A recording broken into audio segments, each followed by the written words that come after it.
매주 법조계와 정치권의 이야기를 모아 맥락과 흐름을 읽어주는 기자 법정모독의 황영준입니다. 내 운명은 내가 만든다. 살면서 한 번쯤 해보거나 들어본 말이죠. 하지만 정치권에선 대개 큰 권력을 쥐는 기회는 느닷없이 찾아옵니다. 윤 대통령만 해도 소신 있게 항명하던 모습이 바람을 일으켰고 결국 대통령이 됐죠. 하지만 12.3 비상계엄을 생각하면 틀린 말은 아닙니다. 스스로 한 행동으로 사인 윤석열로서도 대통령으로서도 운명의 변곡점에 서 있죠. 그런데 이번 일로 운명이 바뀔지도 모르는 또 한 사람이 있습니다. 바로 김문수 고용노동부 장관인데요. 작년 중순까지만 해도 차기 주자 후보도 아니었던 김 장관이 계엄 이후 보수의 결집으로 단숨에 여권 1위 주자가 됐습니다. 김 장관을 1위로 만든 장면은 계엄 선포 일주일 뒤에 나왔습니다. 모두 자리에서 일어나서 국민 앞에 사죄 드리세요. 일어나세요. 자, 국무위원 모두 다 국민 앞에 100배 사죄 드린다고 지금 다시.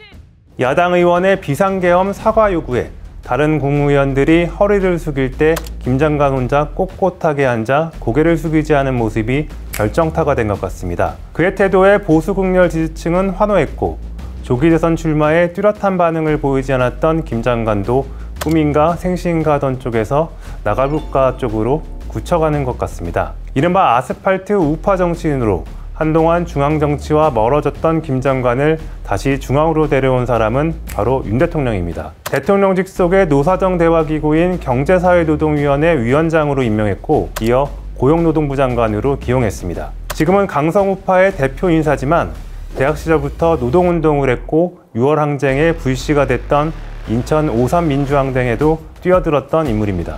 그랬던 그가 1994년 국민의힘의 전신인 민주자유당에 입당했습니다. 호랑이 굴에 들어가 호랑이를 잡겠다던 그는 어느새 호랑이보다 더 호랑이스러워졌고 이제는 그 굴을 접수할지도 모르겠습니다. 하지만 한쪽 굴만 차지한다고 대통령이 될 수는 없습니다. 설령 바람이 일어 여당 후보는 되더라도 그가 쌓아온 과거도 평가받아야 하니 쉬운 싸움은 아닐 겁니다. 대통령 자격이 있는지 품격이 있는지 국민은 따져볼 거고 적어도 국민 절반은 합격을 찍어줘야 대통령이 될 수 있을 테니까요. 오늘 법정모독에선 느닷없이 불어온 바람을 자신의 운명으로 만들 수 있을지 김문수 장관이 쌓아온 과거를 모아서 읽어보겠습니다.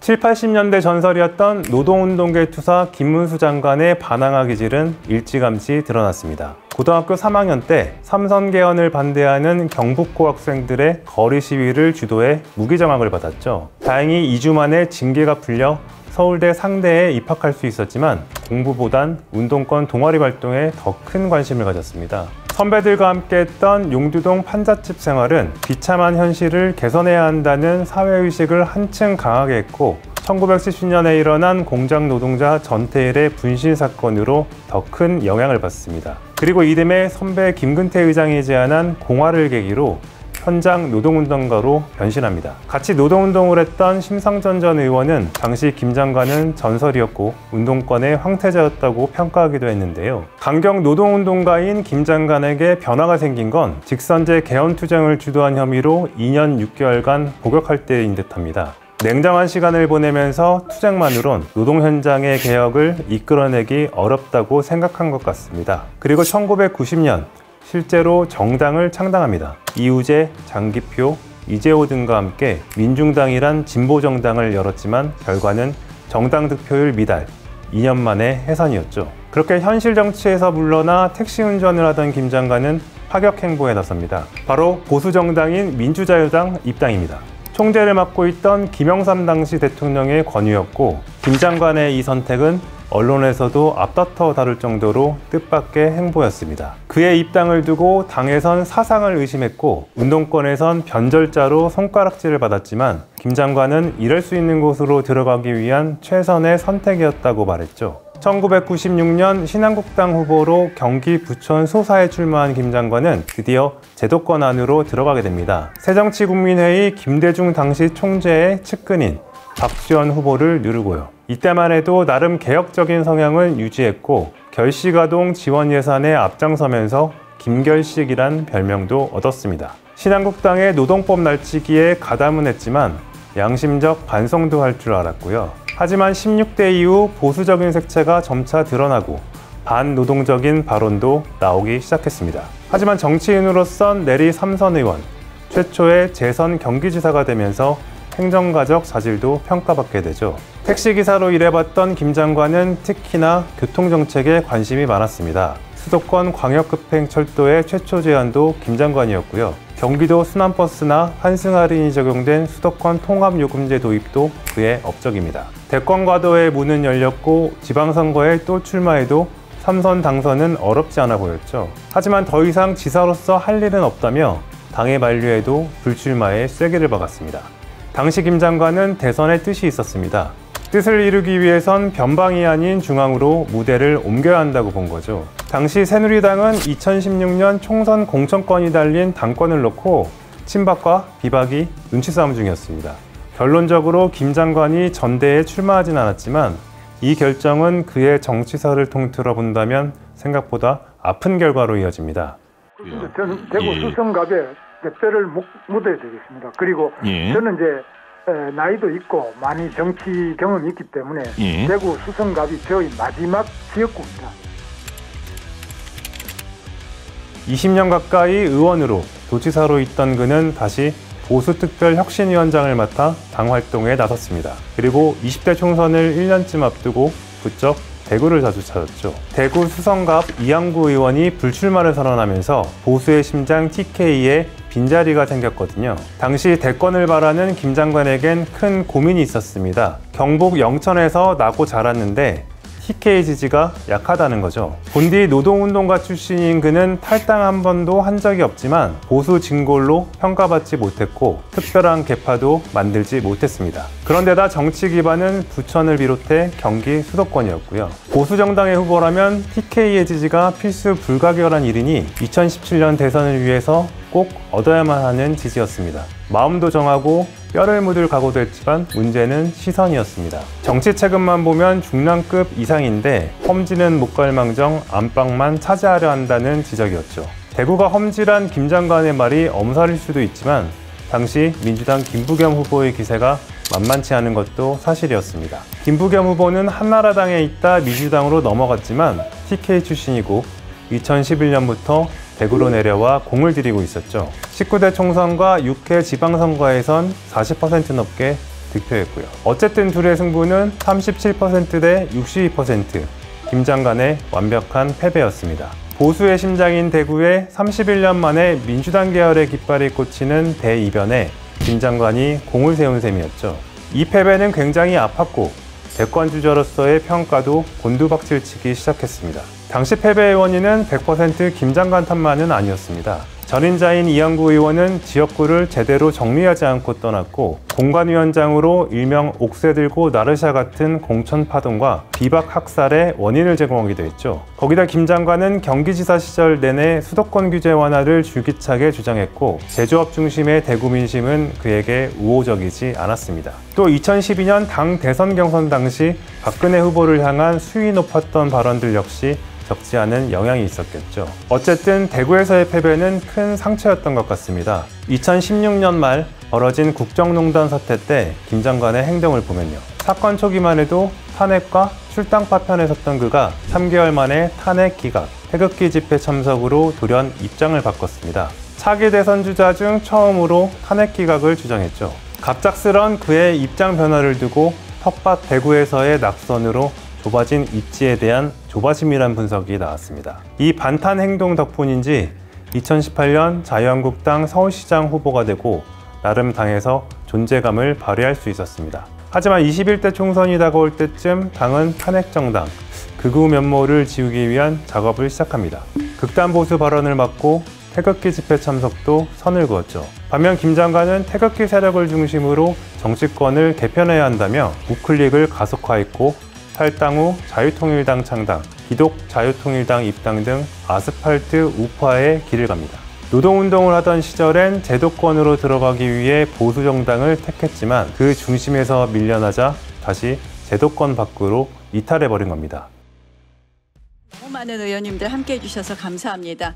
토론 주제가 중요해서 오신 것 맞으시죠? 그다음 또 하나는 역시 저 1등이신 분이 오셔서 그런 것 같습니다.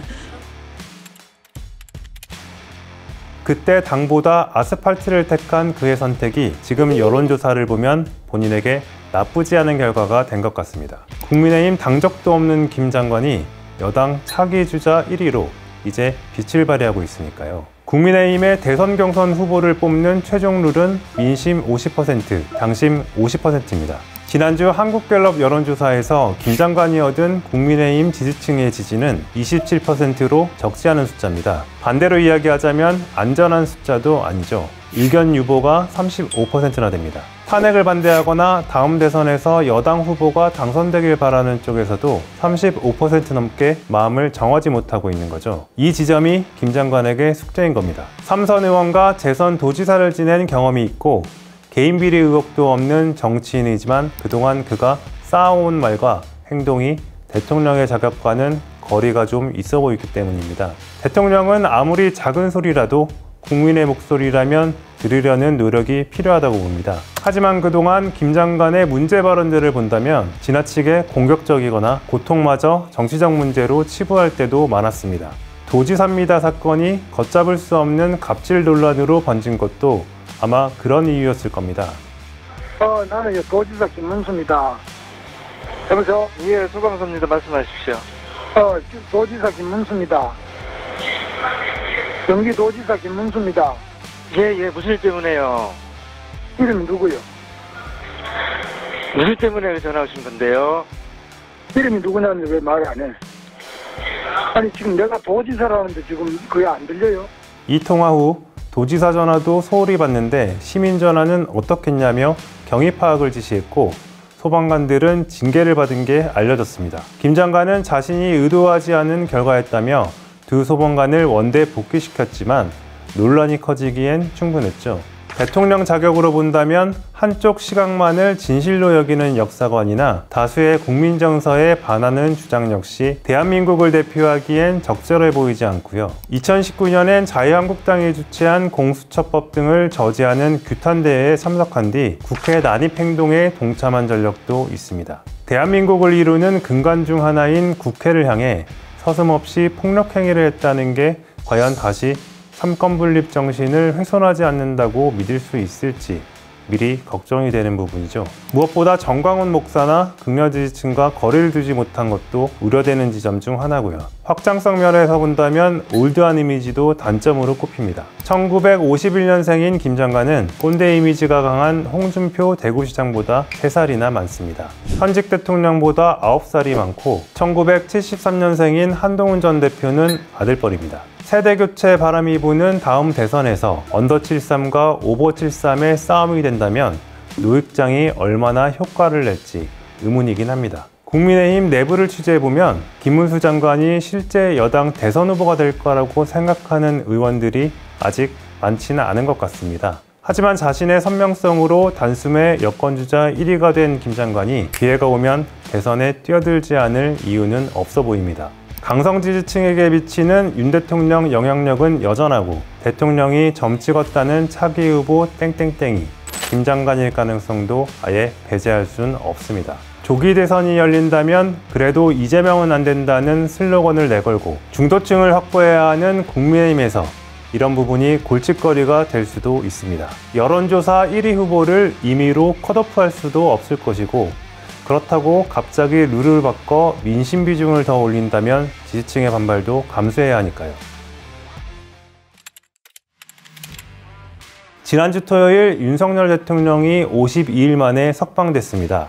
그동안 메시지만 전하던 것에서 더 나아가 직접 지지층을 향해 다가갔고 손도 흔들고 악수도 나눴습니다. 당분간 혼란은 더 짙어지겠죠. 반쪽으로 갈린 민심은 각각 반대 방향으로 더 멀어질지도 모르겠습니다. 만약 조기 대선이 열린다면 지금 우리나라에 필요한 대통령은 지나치게 자기중심적 신념이나 어느 한쪽만을 대변하는 사람은 아니어야 할 겁니다. 다음 대통령은 극심하게 갈린 민심을 보듬고 국민 통합을 이뤄낼 수 있는 능력이 필요한 시점이니까요.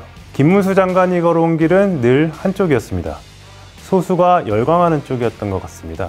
노동운동가 시절엔 전설이라 불릴 정도였고 보수 정당에 온 뒤론 계속 달라졌습니다. 어찌 보면 제도권에서 이탈에 이탈을 거듭해온 반항아인지도 모르겠습니다. 그런 그가 걸어온 길이 과연 대통령의 운명과 맞는 것인지 다수의 국민들이 어떤 판단을 할지 저도 궁금해집니다. 오늘의 법정 모독은 여기까지입니다. 더 많은 모독, 이야기 듣고 싶으시다면 좋아요, 댓글, 구독, 알림 설정 부탁드립니다. 감사합니다.